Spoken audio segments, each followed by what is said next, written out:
জয় গুরু খামখেয়ালি প্রাণ চ্যানেলে আপনাদের স্বাগত। আজ আমরা পড়ব শ্রুতিস্মৃতি গ্রন্থ থেকে শ্রী শ্রী পরিধাম নীলাচল কুটি। 29 ভাদ্র শুক্রবার 1335 বিকাল 4টের সময় ঠাকুর মুখ ধুয়ে বসে আছেন। আমি পাখা করছি। এমন সময় লীলার মেয়ে ও বোন এসে ঠাকুরকে প্রণাম করে দাঁড়ালো। কিছুক্ষণ চুপ করে থেকে লীলার মেয়ে জিজ্ঞাসা করল, ঠাকুর, বৈষ্ণব বড় না ব্রাহ্মণ বড়? ঠাকুর একটু অস্ফুট স্বরে বললেন, দূর। তারপর বললেন, জাতিতে ব্রাহ্মণ বড় আর ধর্মে বৈষ্ণব বড়। ব্রাহ্মণ আর বৈষ্ণবের ঠিক অর্থ ধরতে হলে কাউকে ছোট বলা যায় না। ব্রাহ্মণ ব্রহ্মকে জেনে ব্রাহ্মণ হয়েছেন, আর বৈষ্ণব বিষ্ণুকে জেনে বৈষ্ণব হয়েছেন। তবু প্রকৃত বৈষ্ণব ব্রাহ্মণের চেয়ে শ্রেষ্ঠ, কারণ ব্রাহ্মণও পরে বৈষ্ণব হন। আজকালকার বৈষ্ণব একটা জাতে পরিণত হয়েছে। ওই জাত বৈষ্ণব জাত, ব্রাহ্মণের চেয়ে অনেক বিষয়ে হীন। ওদের ব্রাহ্মণের সঙ্গে তুলনাতেই আনা যেতে পারে না। সমজাতীয় দুটি পদার্থের তুলনা করা যেতে পারে। ব্রহ্মার পুত্র সনক, সনাতন, এরা বৈষ্ণব, আবার ঋষিরা ব্রাহ্মণ। এখন তাদের মধ্যে তুল্যমূল্য করা চলে কি? লীলার মেয়ে বলল, আজ কদিন ধরে আমাদের বাড়িতে ওই কথা নিয়ে তর্ক হচ্ছে, তাই মনে করলাম ঠাকুরকে জিজ্ঞাসা করব। ঠাকুর বললেন, ওসব বাজে তর্ক। যে যে সম্প্রদায়ের সে সেই সম্প্রদায়কে বড় প্রতিপন্ন করার জন্য ওই রকম তর্ক করে। কোনো কোনো পুরাণে নিজের সাম্প্রদায়িক ভাবকে শ্রেষ্ঠ প্রতিপন্ন করার জন্য ওই রকম অনেক গল্পের অবতারণা করেছে।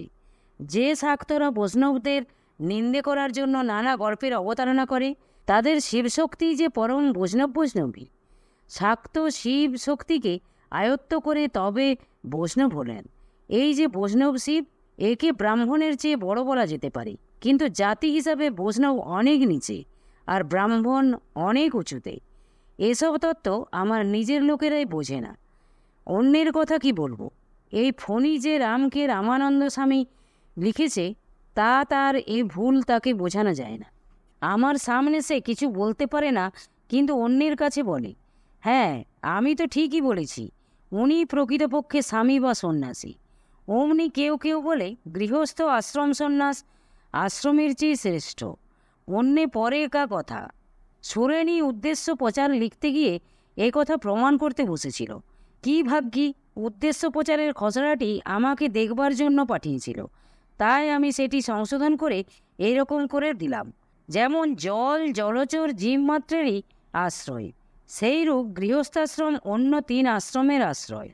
গৃহস্থাশ্রম অন্য 3 আশ্রমের আশ্রয় বলেই যদি তাকে শ্রেষ্ঠ বলো, তাহলে সে হিসাবে গৃহস্থাশ্রম শ্রেষ্ঠ। হিন্দু ধর্ম মানতে হলে বর্ণ আর আশ্রম ধর্ম মানতে হবে। বর্ণ ধর্মে ব্রাহ্মণ শ্রেষ্ঠ, আর আশ্রম ধর্মে সন্ন্যাস আশ্রম শ্রেষ্ঠ। স্বয়ং ভগবান শ্রীকৃষ্ণ ভাগবতে বলেছেন, সন্ন্যাস মম শীর্ষানি।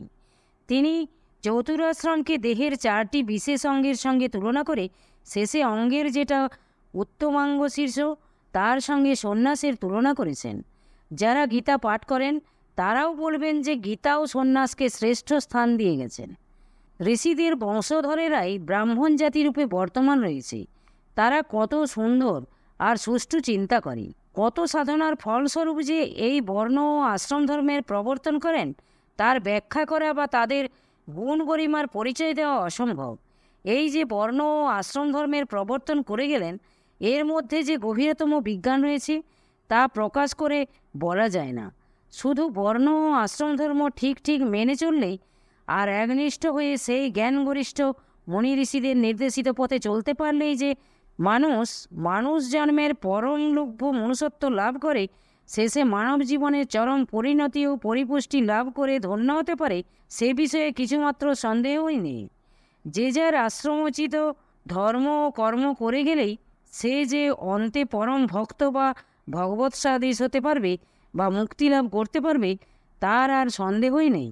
শুধু নিজের নিজের ধর্ম পালন করে গেলেই হলো। এরকম সার্বজনীন জীবন গঠন প্রণালী আর কোনো সমাজ বা ধর্ম করতে পারেনি। 4 বর্ণের মধ্যে শূদ্র ছাড়া অন্যের সন্ন্যাস আছে, কিন্তু বৈদিক সন্ন্যাস মাত্র ব্রাহ্মণেরই। স্ত্রী ও শূদ্রের শেষ আশ্রম নেই, অর্থাৎ শাস্ত্র তাদের সন্ন্যাস আশ্রম থেকে বঞ্চিত করে গেছেন, কিন্তু তাতে তাদের কিছু হীন করা হয়নি। সৃষ্টি রহস্যের সঙ্গে ঠিক রেখে এসব বিধি হয়েছে কিনা। তাই স্ত্রীলোক আর শূদ্রকে সন্ন্যাসের অধিকার দেওয়া হয়নি, তাতে তাদের ওপর কিছু অবিচার করা হয়নি। আগেই বলেছি যে যার বর্ণাশ্রম ধর্ম মেনে চলতে পারলে পরমাগতি লাভ করতে পারে, কাজেই এতে অবিচারের লেশমাত্র থাকে না। তারপর স্ত্রীলোকের প্রকৃতি আলোচনা করলে দেখতে পাই তাদের সন্ন্যাসের প্রয়োজনও নেই। আমি জিজ্ঞাসা করলাম, ঠাকুর, স্মৃতিশাস্ত্রে আছে পতিসেবা গরুর বাস, সুতরাং তাদের আর পৃথকভাবে সন্ন্যাসের প্রয়োজন কোথায়? তাদের একটিমাত্র সংস্কার বিবাহ।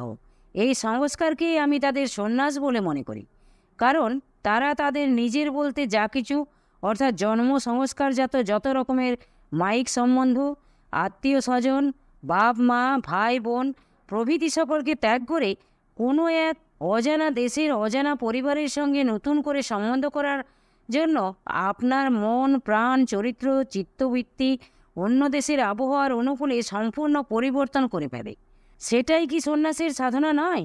ঠাকুর আমার একথার কোনো উত্তর দিলেন না। তিনি বলতে লাগলেন, স্ত্রীলোক মাত্রই মহামায়ার অংশ, তাদের স্বরূপ হচ্ছে প্রেম।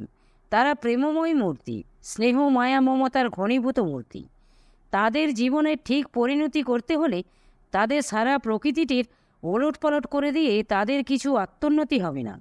তাদের প্রেম স্বরূপে পরিণত করতে পারলেই তাদের প্রকৃত হিত বা উন্নতি সাধন করা হয়। কাজেই শাস্ত্রকাররা তাদের সন্ন্যাসের বিধি না দিয়ে যে ক্ষেত্রে স্নেহ মায়া মমতা প্রেম প্রীতির অনুশীলন করার যথেষ্ট সুযোগ ও সুবিধা পাওয়া যায় সেই ক্ষেত্রেই রেখে দিলেন। প্রেমিক গুরুতে হরগৌরীর উপমা দিয়ে আমি এই কথাই বলেছি, পুরুষ স্বভাবতই উদাসীন, তাই শিব ত্যাগী সন্ন্যাসী। আর শিব শ্মশানবাসী বলেই উমাও শ্মশানবাসিনী, তিনি প্রেমের সন্ন্যাসিনী। আজ যদি শিব রাজরাজেশ্বর হয়ে স্বর্ণপুরীতে বাস করেন, তাহলে উমারও রাজরাজেশ্বরী হতে একটু মাত্র সংকোচ বা দ্বিধা হবে না। তিনি শিব আহ্লাদিনী। আবার হিন্দু পৌরাণিকেরা হরিহর মূর্তিতে এক অপূর্ব তত্ত্ব অতি স্পষ্টভাবে প্রকাশ করেছেন। হর সন্ন্যাসী শ্মশানবাসী হয়েও সংসারী, আর হরি সংসারী হয়েও উদাসী বা অসংসারী। আবার এদের দুজনেই এক, অভেদ আত্মা হরিহর। শিব নিত্যানিত্য বিবেক জ্ঞানের জন্য বৈরাগী। তিনি বিশ্বকে অমৃত দান করে নিজে বিশ্বেশ্বর, বিশ্বের কূট হলাহল নিজ কণ্ঠে ধারণ করেছেন। বিশ্ববাসী বিরাটকে মণিহার দিয়ে নিজে ফণিহার গলায় পরে আছেন, আর আনন্দে গাল বাজিয়ে নৃত্য করছেন। এই তো সন্ন্যাসীর আদর্শ। আর কোথায় আজকালকার সন্ন্যাসী, মানে অভিমানে আটখানা। 31 ভাদ্র শনিবার 1335 সাল। শ্রী শ্রী ঠাকুর ছাদে বসেছিলেন। সন্ধ্যার পর তার পায়ের কাছে বসলাম। পরে নরেন ও প্রিয়ব্রত এলো। ঠাকুরের দেহে আঁচিল ছিল। ঠাকুর বললেন, এগুলো বাঁধবার সময় হয়েছে। আমি জিজ্ঞাসা করলাম, বাঁধলে কষ্ট হয় না? ঠাকুর বললেন, হয়, হাত লাগলে, গামছা দিয়ে গা রগড়াতে গেলে একটু লাগে, আবার সেই টানেই এগুলো একটু একটু করে কেটে যেতে থাকে। আমি জিজ্ঞাসা করলাম, যেটা কেটে যায় সে জায়গায় আর হয় না বোধহয়? ঠাকুর বললেন, না, সে জায়গায় আর হয় না। এই রকম করে অনেকগুলো গেছে। অবিনাশ গোসাইয়ের ঔষধেও অনেকগুলো ভালো হয়ে গিয়েছিল। কি ওষুধ বাবা? ডাক্তারও তেমনি। ঔষধের নাম বলল না, লাগালে একেবারে জ্বলে যেত। ঘা হয়ে খুব কষ্ট পেয়েছিলাম। অবিনাশ এখানে এসেছিল। তার বাপ মা, খুড়ো, খুড়তুতো ভাই সবাই মিলে তাকে মেরে তাড়িয়ে দিয়েছে বলল।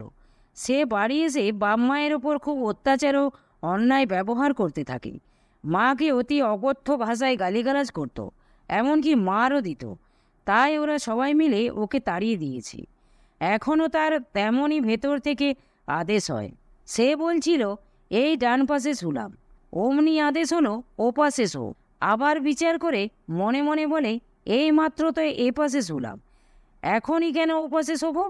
কিন্তু না, শেষ পর্যন্ত ও বিচার টেকে না, তাকে আদেশই মানতে হয়। কল্পিত ভয়ও তার একটি পাগলামি।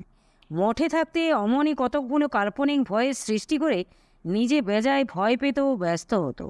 এক এক সময় মনে করত আর ভাবত যে মঠের লোকেরা এরা কোনো সময় বুঝি তাকে মারবে। এখানেও অবনী পাণ্ডার ঘরে থাকার সময় পায়খানা যেতে রাস্তায় একটা সাপ দেখে ভয়ে অস্থির, আর তার বাড়িতে থাকবে না। তারা বলল, ওটা হেলে সাপ, ওরকম সর্বত্র দেখা যায়, কিন্তু তার ভয় আর যায় না। আমার বড় শিষ্যদের মধ্যে অনেকেই পাগল হয়েছিল। সুরমা বলল, হ্যাঁ মনে আছে। ঠাকুর বললেন, তারও ওই রকম আদেশ হতো।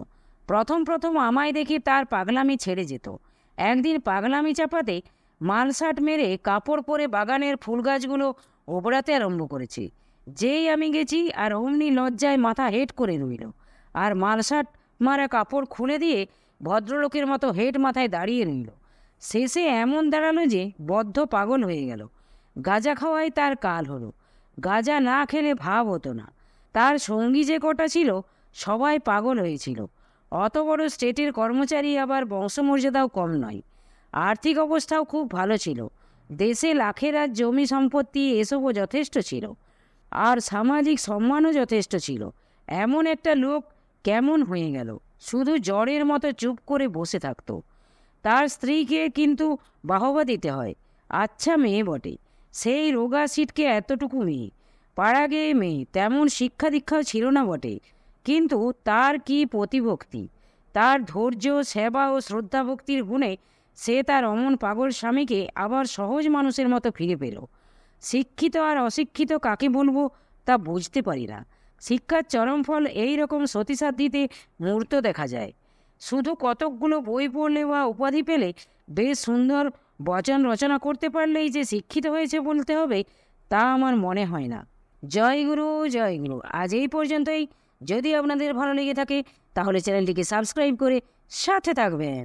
জয় গুরু, জয় গুরু।